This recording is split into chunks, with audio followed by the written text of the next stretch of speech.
Qui es-tu? Je suis Docteur Strange.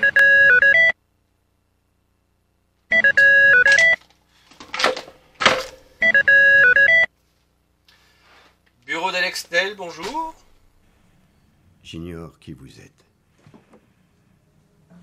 J'ignore ce que vous voulez. Si c'est une rançon que vous espérez, je vous dis... Non, ça ne m'intéresse pas. Au revoir.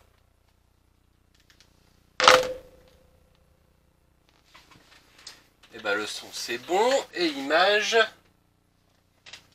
c'est bon aussi. C'est parti.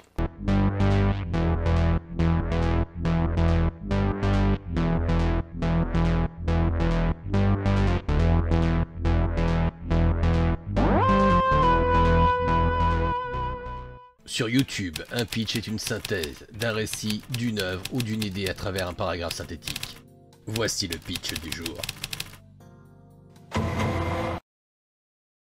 Bonjour et bienvenue pour ce nouveau numéro de pitch, l'amélioration de ta culture G en moins de 5 minutes. Aujourd'hui, nous allons aborder l'Uchronie. Alors l'Uchronie, qu'est-ce que c'est? Ce n'est ni une danse, ni une maladie. Pour faire simple, pour que ce soit très rapide pour vous, vous le connaissez déjà.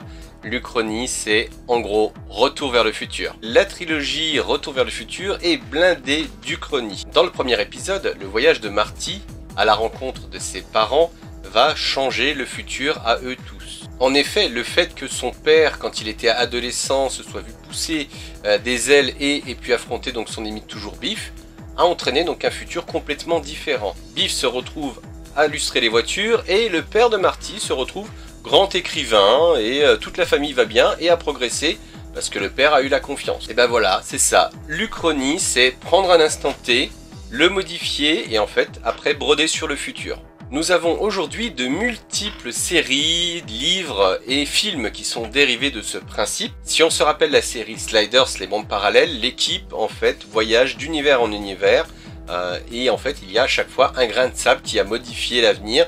Ils sont toujours à la même année, toujours à la même époque, sauf qu'en fait, il y a eu de multiples changements à cause d'un instant T qui a été modifié. Si on prend Code Quantum, pour les plus anciens, Sam Beckett, le héros, donc voyage de personnage en personnage pour modifier l'univers. A l'inverse, le producteur a dit que l'univers dans lequel nous étions résultait des multiples épisodes qu'avait vécu donc Sam Beckett au fur et à mesure des saisons. Tout ceci est bien joli, mais l'Uchronie existait avant l'invention du cinéma. Elle a été utilisée plusieurs fois par des auteurs dans ce qu'on appelle des what if et si.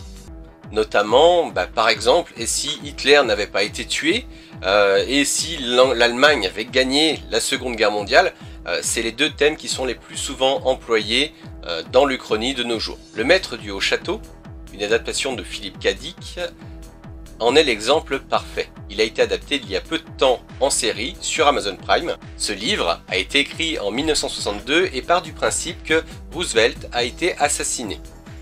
Dans notre réalité, il ne l'a pas été, l'attentat a loupé. Ce grain de sable va entraîner une multitude de changements par rapport à ce que nous connaissons.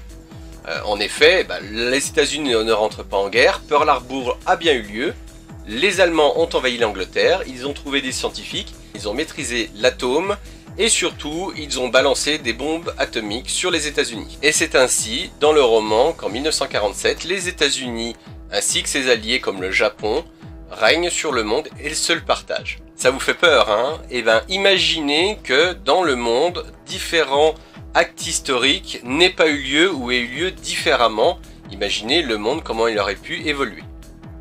Voilà, le pitch de l'Uchronie est maintenant fini, on a terminé dans les temps en plus. Je vous invite comme d'habitude donc à mettre le pouce bleu, à activer la cloche et surtout à vous abonner. Si vous voulez aller plus loin, je vous ai mis en description la chaîne YouTube de Alterist qui s'occupe de raconter tout ce qui concerne les histoires parallèles qui auraient pu découler justement au niveau de l'Uchronie. Voilà, à la prochaine!